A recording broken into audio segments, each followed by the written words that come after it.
नेपाल में 6.4 तीव्रता का भूकंप, 128 की मौत। रुकुम पश्चिम और जाजरकोट सबसे ज्यादा प्रभावित। दिल्ली एनसीआर एमपी यूपी में भी तेज झटके। अमित शाह ने जारी किया छत्तीसगढ़ भाजपा का घोषणा पत्र। 3100 रुपए में धान खरीदी, महिलाओं को 12,000, मजदूरों को देंगे 10,000। आज अहमदाबाद कोर्ट में पेश हो सकते हैं तेजस्वी यादव। गुजरातियों को ठग कहने के विवादित बयान पर दर्ज हुआ है मानहानि का केस। महिला आरक्षण तुरंत लागू कराना मुश्किल, सुप्रीम कोर्ट बोला पहले लोकसभा विधानसभा में सीटें रिजर्व होंगी, जनगणना के अलावा कई काम बाकी। हरियाणा में प्रदूषण डेंजर लेवल पर, गुरुग्राम में धारा 144 लगी। स्कूल बंद करने पर एक्सपर्ट की राय लेगी सरकार, दिवाली तक राहत नहीं। बर्फ की चादर से ढका कश्मीर, सोनमर्ग में बर्फबारी, स्थानीय लोगों ने उठाया लुत्फ।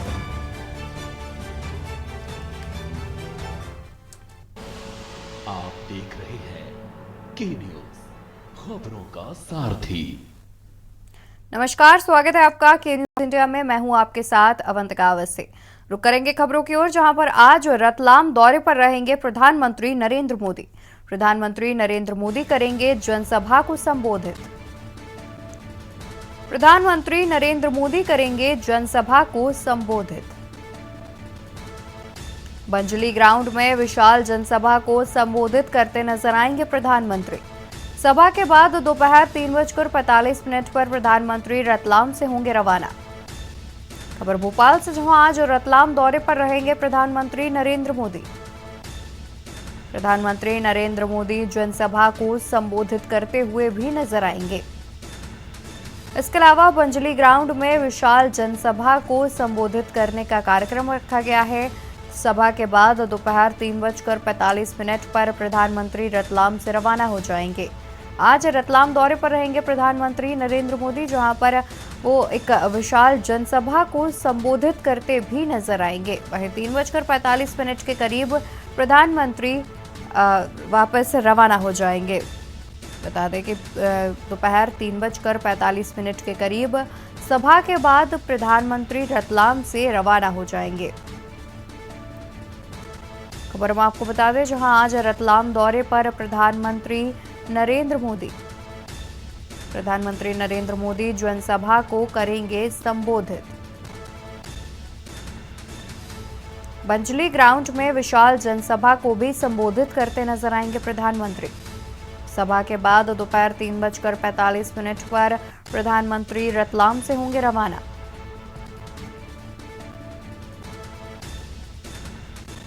प्रधानमंत्री नरेंद्र मोदी करेंगे जनसभा को संबोधित।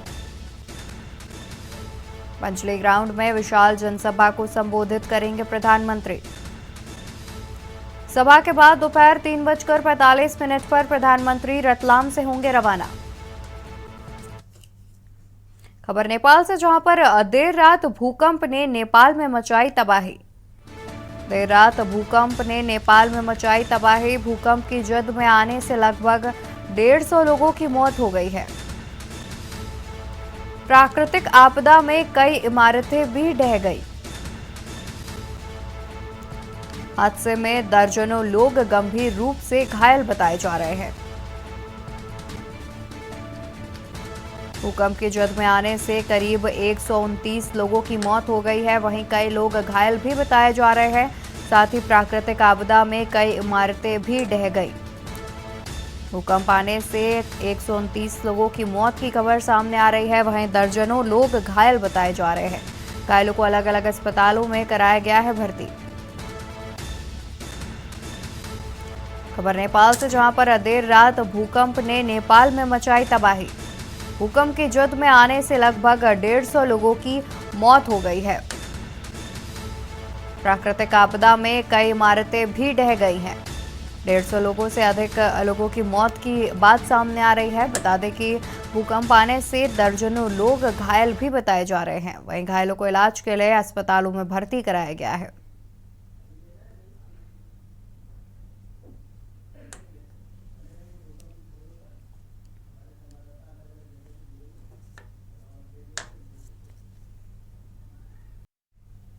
तो ब्रेक से वापस आ चुके हैं, रुक करेंगे खबरों की ओर और बता दें कि उत्तर भारत में तेज भूकंप से कांपी धरती। दिल्ली एनसीआर समेत यूपी बिहार में भी महसूस किए गए भूकंप के झटके। वहीं 6.4 तीव्रता के भूकंप का केंद्र नेपाल बताया जा रहा है। 6.4 तीव्रता के भूकंप का केंद्र नेपाल था। रात करीब 11:34 के आसपास तेज भूकंप के झटके लोगों ने महसूस किए। 6.4 तीव्रता के भूकंप का केंद्र नेपाल था। रात करीब 11:34 पर आया तेज भूकंप। भूकंप के झटके महसूस होते ही लोग घरों से भागे। उधम सिंह नगर में भूकंप के झटके किए गए महसूस। नेपाल से सटे यूपी के जिलों में तेज भूकंप के झटके किए गए महसूस। लखीमपुर खीरी, पीलीभीत, बहराइच, श्रावस्ती भी आए भूकंप की जद में। बलरामपुर, सिद्धार्थनगर, महाराजगंज में भी महसूस किए गए भूकंप के झटके। किसी भी जनपद से जनहानि की कोई भी सूचना सामने नहीं आ रही है। कौशाम्बी, बस्ती, बलिया, कानपुर और बाराबंकी में भी आया भूकंप। गाजियाबाद, सिद्धार्थनगर में लोग घरों से निकले बाहर। किसी भी जनपद से कोई जनहानि की सूचना नहीं मिली है। वहीं कौशाम्बी, बस्ती, बलिया, कानपुर, बाराबंकी समेत तमाम इलाकों में भूकंप के झटके महसूस किए गए, जिसके बाद लोग अपने अपने घरों से निकलकर सुरक्षित स्थानों पर पहुंचते दिखाई दिए।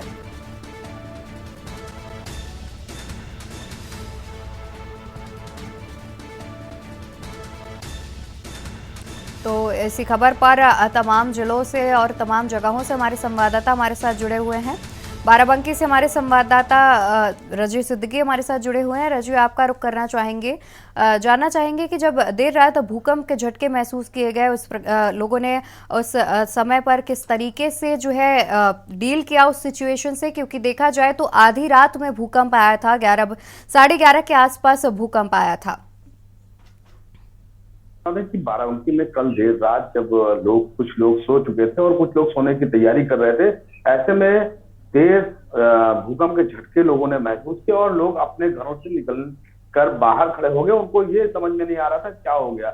जब उनको कुछ समझ में आया कि भूकंप आया तो एक माहौल, डर का माहौल बना हुआ था। सभी लोग जो अपने घर पे सोए हुए थे, किसी को जगाने में लगा हुआ था, जो सो चुके थे, और जगा के बाहर लाके खड़ा कर दिया कि किसी तरह की जान माल का खतरा ना हो। तो लोग मैदानों में आ गए थे और वहां पर बातें कर रहे थे और झटका इतना तेज था कि लोग कुछ समझ पाते उससे पहले कि लोग जो है एक दूसरे को बाहर निकालने के मजबूर थे और लोगों को काफी डर का माहौल था। लेकिन देखने वाली बात यह है कि झटकों से किसी तरह की कोई जनहानि और किसी जानमाल का बाराबंकी जनपद में नुकसान नहीं हुआ है।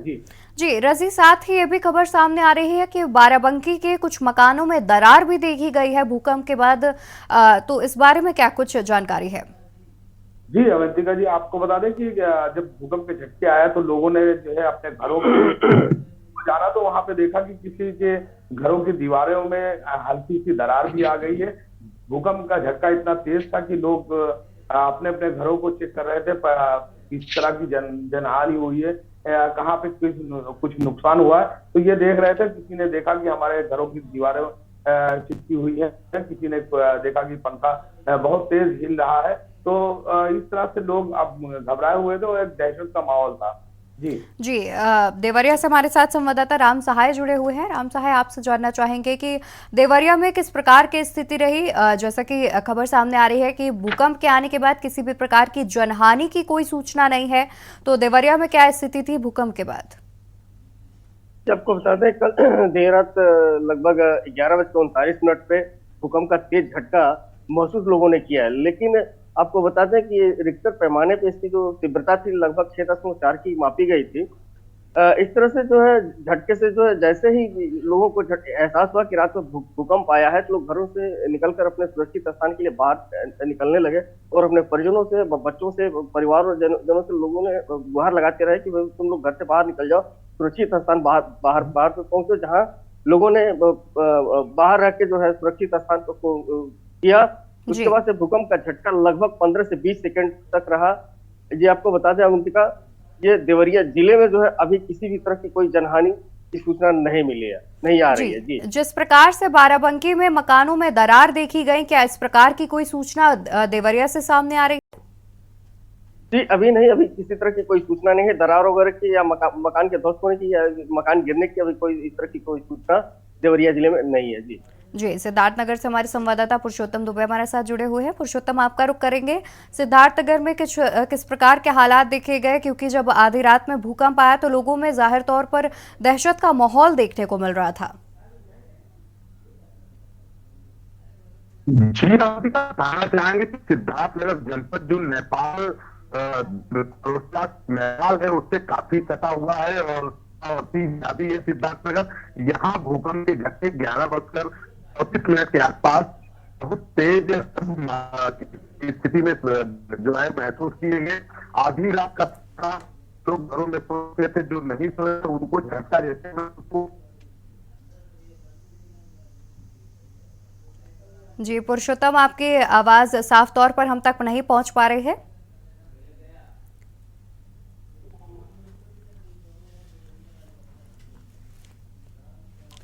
जी, तो बता दें कि भूकंप के झटके महसूस किए गए करीब 11:30 बजे के आसपास।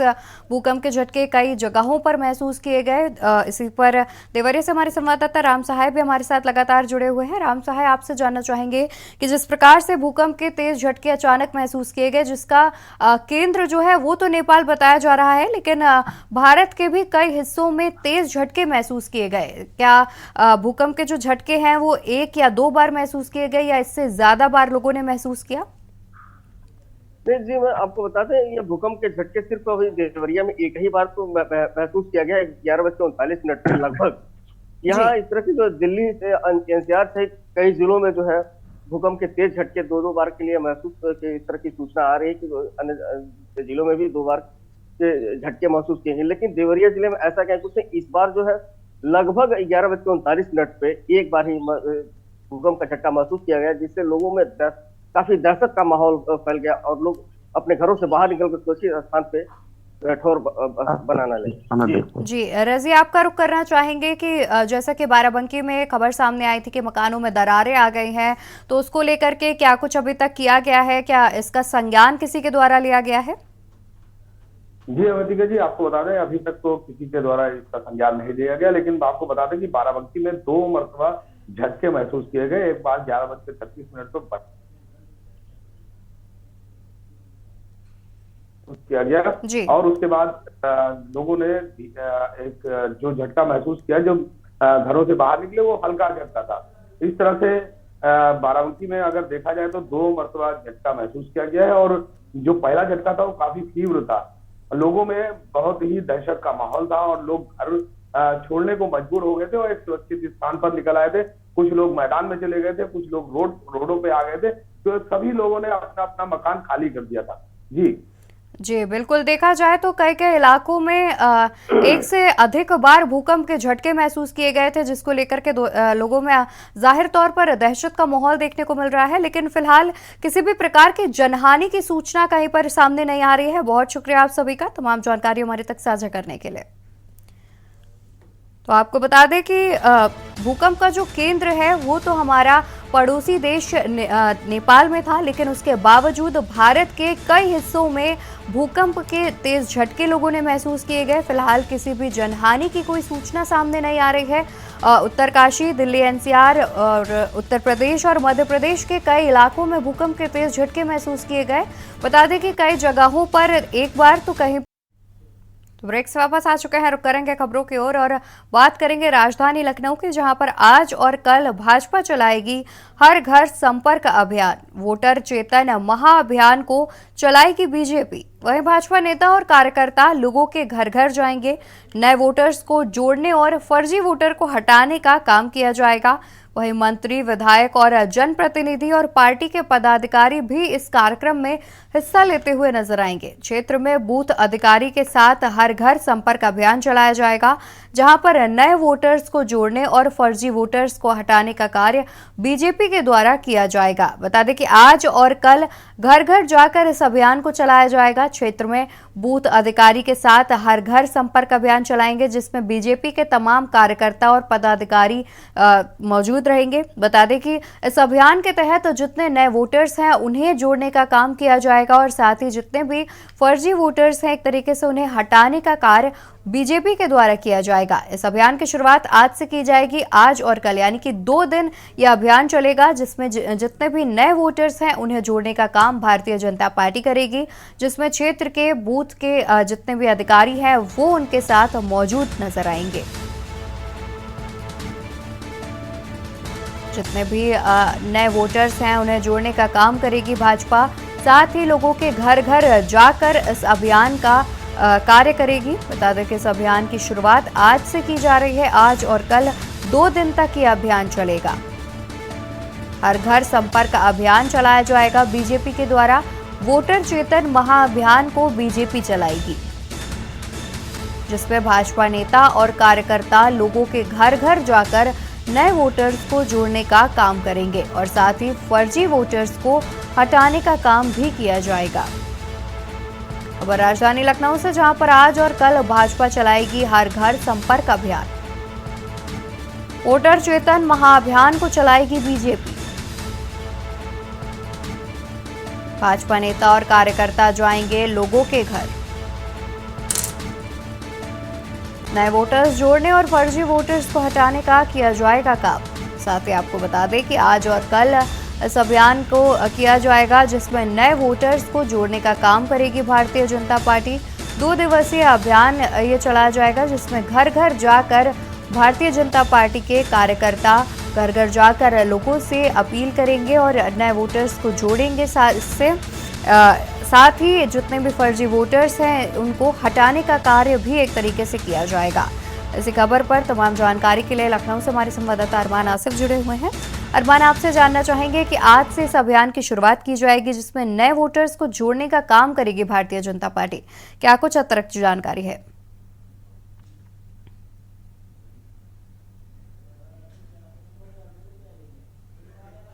अरमान, क्या आप तक हमारी आवाज आ रही है? जी देखिए, बिल्कुल बता दें कि जैसे जैसे वैसे भाजपा अपनी पूरी तैयारी के साथ नजर आ रही है। चाहे बैठकों की बात कर, आ रही है। हेलो जी अरमान, आपकी आवाज साफ तौर पर हम तक पहुंच नहीं पा रही है, शायद नेटवर्क का कुछ इशू सामने आ रहा है।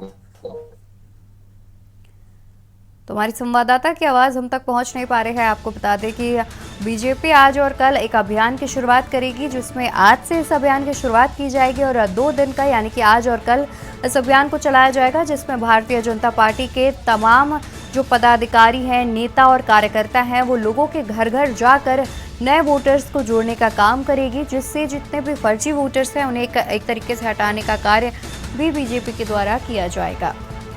मंत्री, विधायक, जनप्रतिनिधि और पार्टी के पदाधिकारी भी इस अभियान में हिस्सा लेते हुए नजर आएंगे।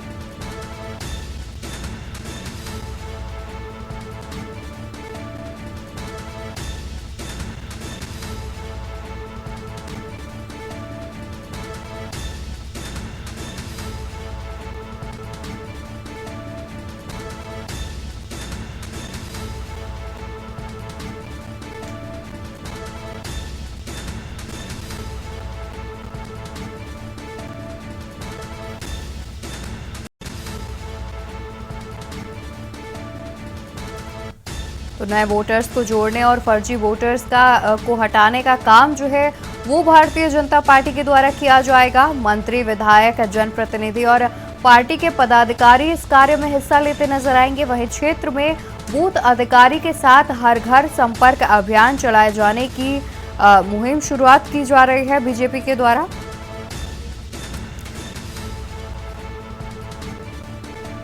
एक बार फिर से हमारे साथ हमारे संवाददाता अरमान आसिफ हमारे साथ जुड़ गए हैं। अरमान, आपसे जानना चाहेंगे कि आज से भारतीय जनता पार्टी जो है वो अभियान की शुरुआत करने जा रही है, जिसमें वो हर घर जाकर नए वोटर्स को जोड़ने का काम करेगी। जी देखिए, बिल्कुल आपको बता दें अवंतिका कि जैसे जैसे चुनाव नजदीक आ रहा है वैसे वैसे भाजपा कहीं ना कहीं अपनी पूरी तैयारियों में जुटी हुई है। चाहे बैठकों की बात कर ले, चाहे घर घर जनसंपर्क की बात कर ले, भाजपा लगातार बैठक भी कर रही है और लोगों से जुड़ने की कोशिश भी कर रही है। वहीं आपको बता दें कि भाजपा घर घर जाएगी, जो नए वोटर है उनको जोड़ने का कार्य करेगी और घर घर जाके जो नए वोटर है उनको जोड़ेगी और जो ऐसे वोटर हैं जो फर्जी तरीके से ऐड किए गए हैं उनको भी हटवाने का काम करेगी। तो कहीं ना कहीं जो भाजपा है वो बूथ लेवल पे भी काम कर रही है, जिसमें आपको बता दे कि भाजपा लगातार बैठकों के साथ साथ पिछली जितनी भी बैठक है उसमें भी भाजपा ने खास तौर पे इस मुद्दे को पे लेकर फोकस किया था। जो इनके जो फर्जी वोटर है उनका नाम हटवाना और जो इनके जो वोटर हैं, जो नए वोटर हैं उनका नाम जुड़वाना है। इसको लेकर पिछली बैठक में इस पे चर्चा भी की गई थी, जिस बैठक में प्रदेश अध्यक्ष भूपेंद्र चौधरी भी मौजूद थे और जो संगठन मंत्री धर्मपाल सैनी भी मौजूद थे। तो लगातार भाजपा कहीं ना कहीं अपने जो वोटर है उनको जोड़ने का काम कर रही है और जो जनसंपर्क अभियान है उससे भाजपा को कहीं ना कहीं फायदा भी हो सकता है। अवंतिका जी, अरमान, साथ ही ये भी जानना चाहेंगे कि जिस प्रकार से 2 दिवसीय इस अभियान की शुरुआत की जा रही है, तो और साथ ही हर घर जाकर नए वोटर्स को जोड़ने की मुहिम जो है वो शुरू की जा रही है, तो 2 दिन में क्या ये जो बीजेपी का अभियान है वो पूरा हो जाएगा या आगे भी बीजेपी इस प्रकार का अभियान चला सकती है?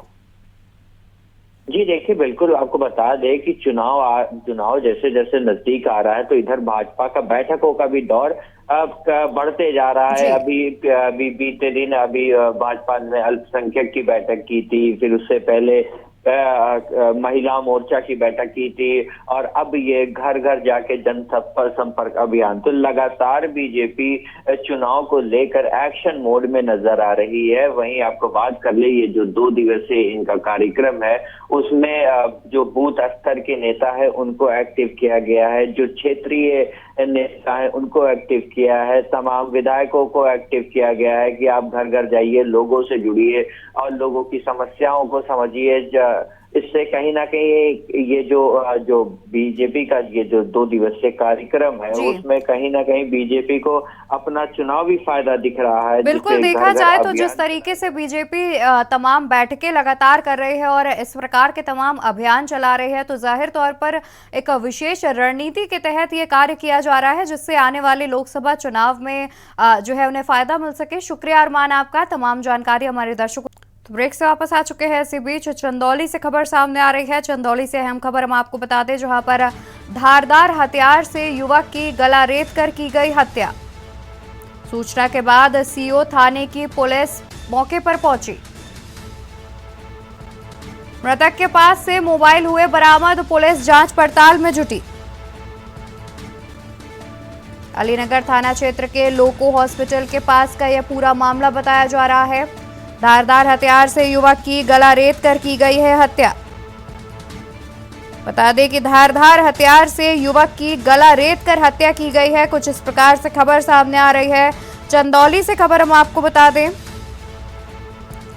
मृतक के पास से कुछ चीजें भी बरामद की गई हैं। वहीं अलीनगर थाना क्षेत्र की यह घटना बताई जा रही है, जहां पर धारदार हथियार से युवक की गला रेत कर हत्या की गई है। सूचना के बाद सीओ थाने की पुलिस मौके पर पहुंची। मृतक के पास से मोबाइल बरामद किए गए हैं। वहीं पुलिस इस पूरे मामले की जांच पड़ताल में भी जुटी हुई है।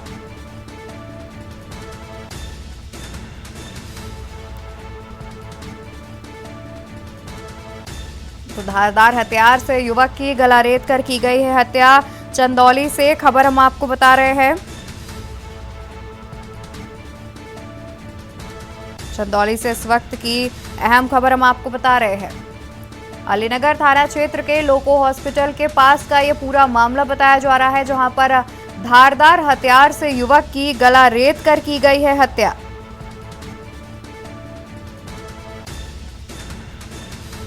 सूचना के बाद सीओ थाने के पुलिस मौके पर पहुंची हुई है। बता दें कि सूचना के बाद तमाम पुलिस अधिकारी मौके पर पहुंचे हुए हैं और मामले की जांच पड़ताल की जा रही है।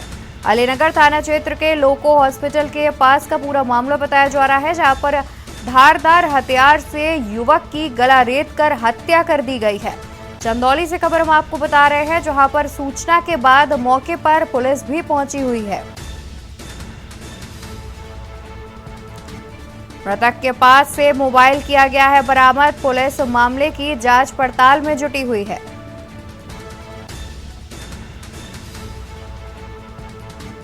पुलिस मामले की जांच पड़ताल में जुटी हुई है।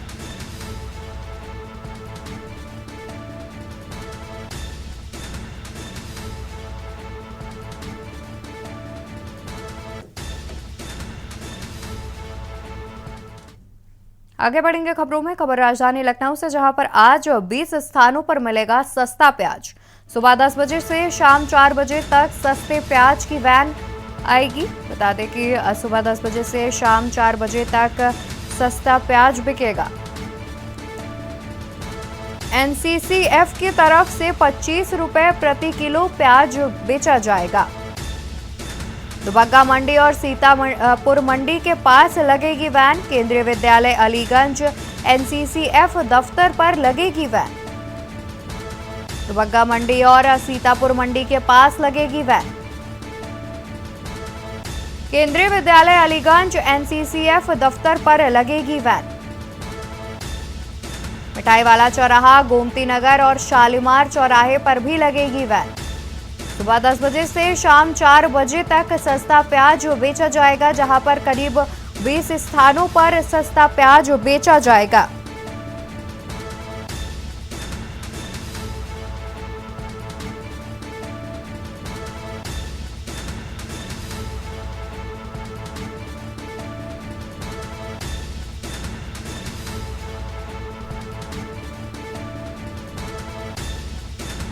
तो आपको बता दें कि खबर राजधानी लखनऊ से है, जहां पर करीब 20 स्थानों पर सस्ता प्याज बेचा जाएगा। 25 रुपए किलो के हिसाब से सस्ता प्याज बेचा जाएगा। सुबह 10 बजे से शाम 4 बजे तक प्याज की बिक्री की जाएगी।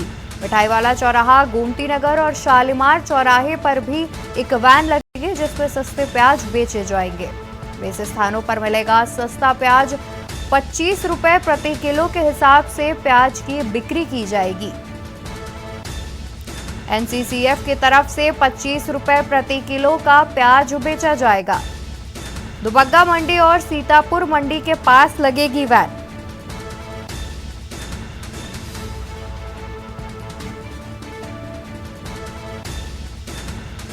दुबग्गा मंडी और सीतापुर मंडी के पास लगेगी वैन।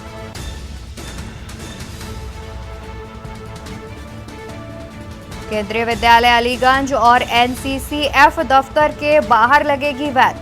बता दें कि सुबह 10 बजे से शाम 4 बजे तक सस्ते प्याज की वैन लगेगी, जिसमें सस्ता प्याज बेचा जाएगा। 25 रुपए प्रति किलो के हिसाब से सस्ते प्याज की बिक्री की जाएगी। सुबह 10 बजे से लेकर शाम 4 बजे तक सस्ता प्याज बेचा जाएगा। राजधानी लखनऊ से खबर बता दें, जहां पर करीब 20 स्थानों पर सस्ते प्याज की बिक्री की जाएगी।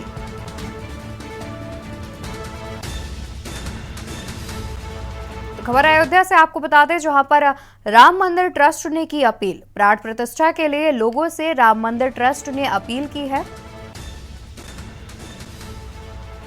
प्राण प्रतिष्ठा के लिए लोगों से की है अपील।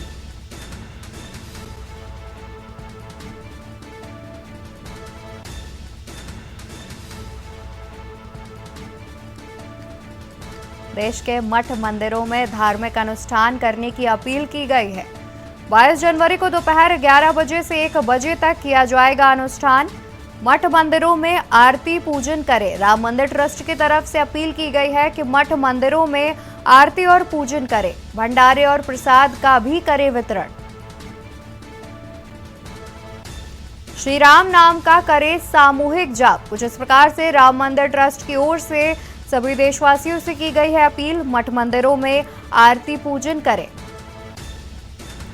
भंडारे और प्रसाद का भी वितरण किया जाए। बता दें कि प्राण प्रतिष्ठा समारोह को लेकर तमाम तैयारियां की जा रही हैं, जिसको लेकर के राम मंदिर ट्रस्ट की ओर से अपील भी की गई है, जहां सूर्यास्त के पश्चात घरों में जलाए दीपक। कुछ इस प्रकार से राम मंदिर ट्रस्ट ने सभी लोगों से अपील की है। खबर अयोध्या से हम आपको बता रहे हैं, प्राण प्रतिष्ठा के लिए लोगों से की है अपील।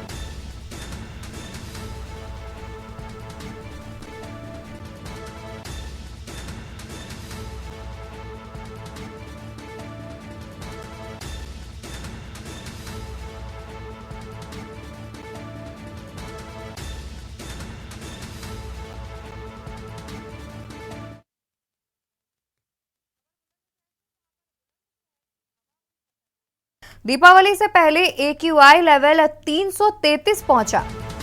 बुलंदशहर की हवा हुई खतरनाक। दिवाली से पहले AQI का लेवल 333 पहुंचा।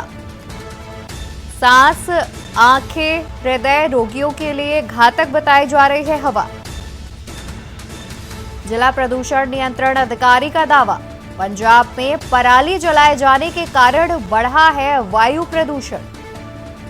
बता दें कि दावे किए जा रहे हैं कि पंजाब में पराली जलाने के कारण वायु प्रदूषण में बढ़ोतरी देखी जा रही है।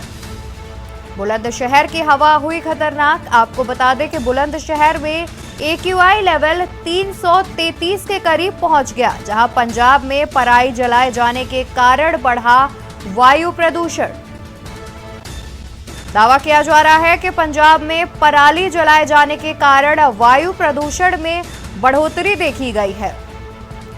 जिला प्रदूषण नियंत्रण अधिकारी का दावा, पंजाब में पराली जलाए जाने के कारण वायु प्रदूषण में बढ़ोतरी देखी गई है।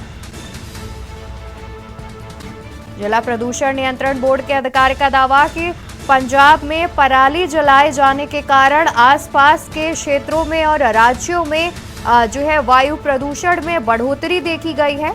वहीं वायु प्रदूषण में बढ़ोतरी के चलते सांस, नेत्र और हृदय रोगियों के लिए एक समस्या भी उत्पन्न होती नजर आ रही है, क्योंकि जैसे ही वायु प्रदूषण बढ़ता है, रोगियों को तमाम तरह की परेशानियों का भी सामना करना पड़ता है। बता दें कि बुलंदशहर की हवा खराब होती नजर आ रही है, जहां पर बुलंदशहर का AQI लेवल दिवाली से पहले 333 पहुंच गया है। सांस, नेत्र, हृदय रोगियों के लिए घातक बताए जा रहे हैं वायु प्रदूषण। तो ब्रेक से वापस आ चुके हैं, रुक करेंगे खबरों की ओर। खबर यमुनानगर से आपको बता दें, जहां पर जगाधरी के हिंदू गर्ल्स स्कूल की 11वीं कक्षा के छात्रा ने मानसिक परेशानी के चलते गुरुवार को घर में पंखे से फांसी लगाकर अपनी जान दे दी। सूचना पर मौके पर पहुंची पुलिस ने शव को कब्जे में लेकर पोस्टमार्टम कराने के बाद परिजनों को सौंप दिया है। वहीं पुलिस के अनुसार 174 के तहत कार्रवाई की गई है। वहीं जगाधारी पुलिस के जांच अधिकारी अशोक कुमार ने परिजन द्वारा दी गई जानकारी के अनुसार बताया कि उदिता कल सुबह 8:30 बजे के करीब स्कूल गई थी। दोपहर को जब वह घर आई तो उसके घर में उसके माता पिता और बहन सभी अपने अपने ड्यूटी और काम पर गए हुए थे। इसी घटना का परिवार को जब पता चला जब उसकी बड़ी बहन दोपहर 2 बजे के आसपास लगभग घर आई थी। वहीं परिजन शव को उतारकर निजी अस्पताल में ले गए, जहां डॉक्टरों ने उसे मृत घोषित कर दिया।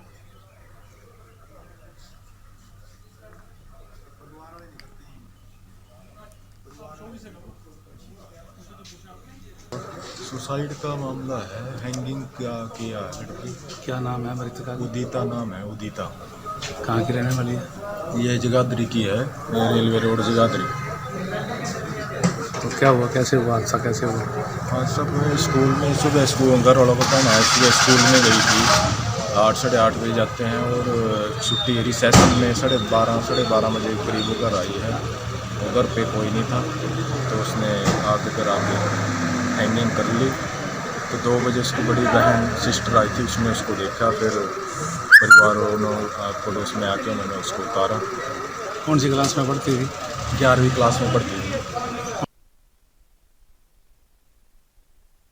खबर मोगा से है, जहां कृषि विभाग के अधिकारियों के द्वारा पराली जलाने वाले किसानों पर कार्रवाई की गई।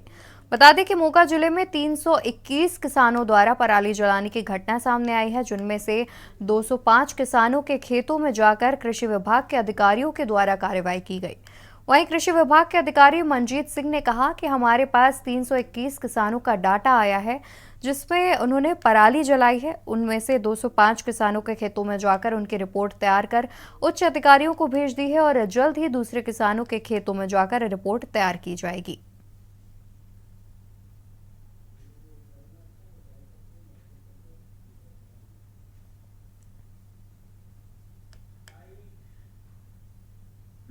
ਹੁਣ ਤੱਕ ਜਿਹੜੀਆਂ ਅੱਗ ਲੱਗਣ ਦੀਆਂ ਘਟਨਾਵਾਂ ਸੈਟੇਲਾਈਟ ਦੇ ਅਨੁਸਾਰ 321 ਜਗ੍ਹਾ ਤੇ ਅੱਗ ਲਾਈ ਪਈ ਗਈ ਆ ਤੇ ਜਿਹੜਾ ਪਿਛਲੇ ਸਾਲ ਇਸੇ ਤਰੀਕ ਦਾ ਡਾਟਾ ਸੀ ਉਹ 485 ਜਗ੍ਹਾ ਲੱਗੀਆਂ ਸੀ ਉਦੋਂ ਤੱਕ ਤੇ ਅਸੀਂ ਹੁਣ ਵਿਜ਼ਿਟ ਕਰ ਰਹੇ ਆ। ਸਾਡੇ ਕਲਸਟਰ ਅਫਸਰ ਵੀ ਔਰ ਨੋਡਲ ਅਫਸਰ ਜੋ ਹਰ ਪਿੰਡ 'ਚ ਤਾਇਨਾਤ ਨੇ, ਉਹਨਾਂ ਨੇ 205 ਥਾਵਾਂ ਤੇ ਵਿਜ਼ਿਟ ਕਰ ਲਿਆ ਹੁਣ ਤੱਕ ਤੇ ਜਿਨ੍ਹਾਂ ਜਿੱਥੇ ਵੀ ਅੱਗ ਲਾਈ ਪਾਈ ਗਈ ਆ ਉਹਨਾਂ ਦੀ ਰਿਪੋਰਟ ਸਰਕਾਰ ਨੂੰ ਕਰ ਦਿੱਤੀ ਹੈ ਜੀ ਤੇ एडमिनिस्ट्रेशन।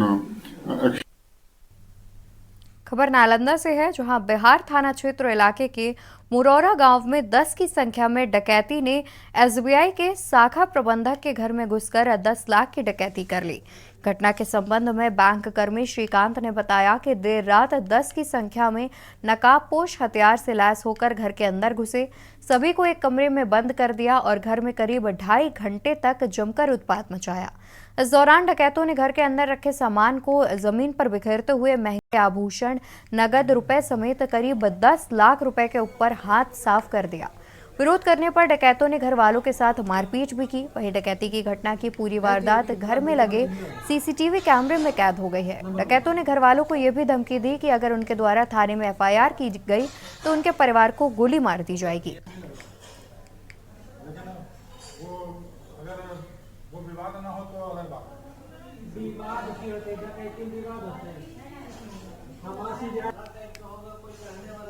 आपके 1 बजे के लगभग मेरी पत्नी मेरे कमरे में आई तो देखा कि उसको 2 अपराधी है जो कि गला में उसको सीने माथा में है जो कि पिस्तौल सटाए हुए हैं और 2 अपराधी घुसते हुए हम उठे। जैसे ही हम उठा रहे थे उठे ये 2 अपराधी हम पर टूट गया, हमको पिस्तौल से चढ़ा दिया और बट से कस के मारा। सबको बंद भी किया था? नहीं, सबको रूम में बंद किया था? एक ही रूम में सबको बंद किया था, रूम में गया। कितना का डकैती हुआ है? अब सब संपत्ति का मिलान की तो लगभग 8 से 10 लाख की संपत्ति लूट ली गई। धमकी क्या दिया है? धमकी दिया कि सबसे पहले बोला कि बूढ़ा जैसे है वैसे बैठल रहो, नहीं तो गोली मार दे। बातचीत के दौरान और घर पे और परिवार लोगों से बातचीत के दौरान पता चला कि 8 से 10 की संख्या में लोग आए थे यहाँ पे और रात में वही 12:30-1 के आसपास में जो है वो लोग आकर के 3 बजे सुबह तक जो है लूटमार किए हैं और थोड़ा सा पिताजी को भी चोट आया है। बहन के गर्दन से जो है चैन खींच लिया है तो उसमें जो है निशान आया है। कितना का डकैती हुआ है? 8 से 10 लाख के आसपास का आकलन हम लोग अभी तक कर पाए हैं कि महासमुंद नगर में 2000 से अधिक स्कूली छात्र छात्राएं, महिला समूह और अधिकारी कर्मचारी सहित दिव्यांगजनों ने मानव श्रृंखला बनाकर 100% मतदान के लिए संदेश दिया। इस अवसर पर भारत निर्वाचन आयोग से नियुक्त सामान्य प्रेक्षक विवेक एल भीमनवार ने अनिवार्य मतदान की शपथ दिलाई। वहीं निर्वाचन आयोग की तरफ से जारी मैं भारत हूं थीम सॉन्ग पर यह संदेश दिया गया। मानव श्रृंखला में दिव्यांगजनों ने शामिल होकर मतदान की शपथ ली। साथ ही 80 वर्ष से अधिक आयु के मतदाताओं का प्रेक्षक ने गुलाल लगाकर अभिनंदन किया।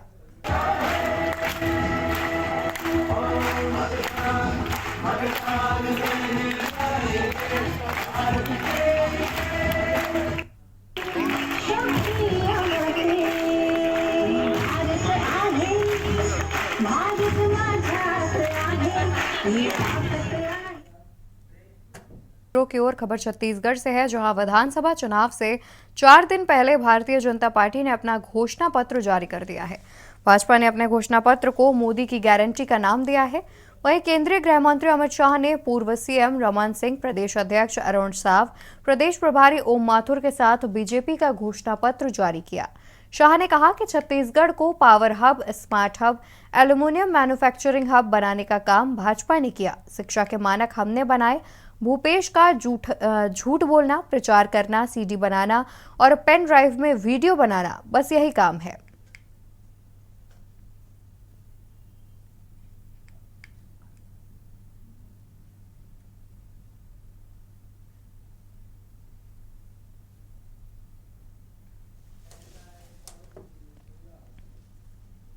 कसडोल नगर के इंदिरा देवी गौरहा उच्चतर माध्यमिक विद्यालय के प्राचार्य वर्षा शर्मा के द्वारा स्कूली बच्चों को लेकर पूरे नगर में मतदाता जागरूकता रैली निकाली गई। बता दें कि रैली निकालकर मतदाताओं को मतदान करने के लिए जागरूक किया गया। वहीं रैली के माध्यम से गायत्री चौक, हेमाल चौक, बाजार चौक होते हुए पूरे नगर का भ्रमण भी किया गया। रैली में स्कूली बच्चों ने बैनर पोस्टर में जो बांटे, ये साथ ही उन्होंने कई नारे भी लिखे और मतदाताओं को किसी भी नेता के बहकावे में न आकर ईमानदार प्रत्याशियों को वोट करने की अपील की गई।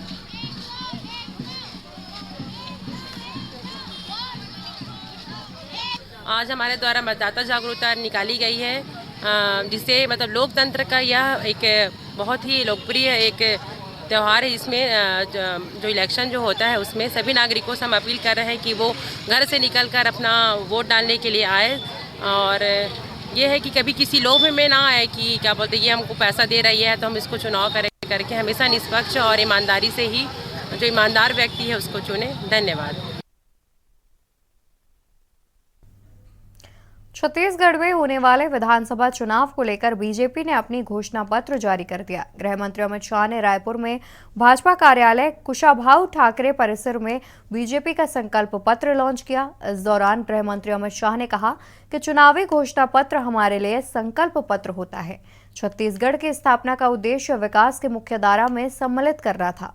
हमें छत्तीसगढ़ के लिए काम करने का मौका मिला। 15 साल में छत्तीसगढ़ को बीमारू राज्य से अच्छे राज्य में तब्दील किया गया। अब फिर से चुनाव आया है। छत्तीसगढ़ की जनता परिवर्तन करने जा रही है। हम छत्तीसगढ़ को संपूर्ण विकसित राज्य बनाने का काम करेंगे। कुछ इस प्रकार से बीजेपी के द्वारा दावे किए गए। इसमें भाजपा ने घोषणा पत्र जो लेके आए थे, क्या देखते हैं इस घोषणा पत्र को? देखिए, घोषणा पत्र ये प्रदेश पहला प्रदेश है जिसने 3 महीने पहले घोषणा पत्र की समिति बनाई और उस समिति के माध्यम से समाज जीवन के प्रत्येक वर्ग तक हम पहुंचे, गांव तक पहुंचे, गली तक पहुंचे, मोहल्ले तक पहुंचे और उसकी जानकारी लेकर के हमने ये घोषणा पत्र बनाया। समाज जीवन का कोई वर्ग इस घोषणा पत्र से अछूता नहीं रहा और निश्चित रूप से मोदी है तो मुमकिन। सर, नितिन नवीन है, आज भाजपा ने घोषणा पत्र लेकर आई है कि क्या है घोषणा पत्र में? मैं तो कहूँगा कि भाजपा आवत है, कांग्रेस जावत है। अब आज का दिन इसीलिए है, भ्रष्टाचार के विरुद्ध कहीं ना कहीं भाजपा ने चोट किया है। समाज के हर वर्ग को एड्रेस किया है, महिला हो, युवा हो, किसान हो। चलिए भोजन की। अब ये तो भूपेश का नया खेल है, वो अपने खेल में खुद पिछले बार भी फंसे थे, इस बार भी फंसे। घोषणा पत्र बहुत अच्छा जारी किया गया है और आने वाले समय में जनता हमें आशीर्वाद देगी। हम सरकार बनाएंगे, युवाओं के लिए, महिलाओं के लिए, किसानों के लिए, सभी के लिए चिंता की है। ये छत्तीसगढ़ की जनभावनाओं का सम्मान है, मोदी की गारंटी है, किसानों में खुशहाली है, आम जनता में खुशी का वातावरण है।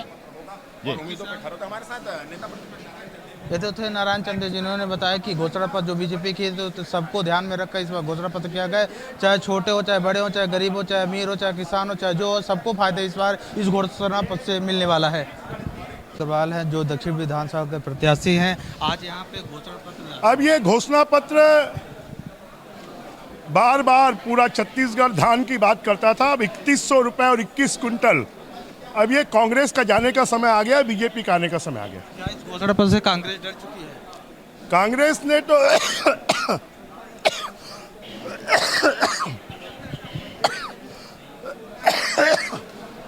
कांग्रेस पहले से ही डरी हुई थी, इसने घोषणा पत्र लाने के पहले 17 गारंटी दे दी और इस घोषणा पत्र के आने के बाद तो कांग्रेस का मृत होना तय है। कांग्रेस बोल रही ना इस बार ईडी बोलेगी, ना सीडी बोलेगी, सब पेन ड्राइव बोलेगी। तो पेन ड्राइव वो कुछ भी करे ना, नकली सीडी ले आए, नकली पेन ड्राइव ले आए, उनके पास तो सब चीज नकली है, असली कुछ नहीं है। ब्रिजभुवना के बाद जिन्होंने बताया कि इस बार चाहे कांग्रेस कुछ भी लेके आए, चाहे नकली पेन ड्राइव लेके आए, चाहे सीडी लेके आए, चाहे ईडी लेके, उससे कोई मतलब नहीं है। भाजपा की सरकार आएगी और भाजपा की सरकार इस घोषणा पत्र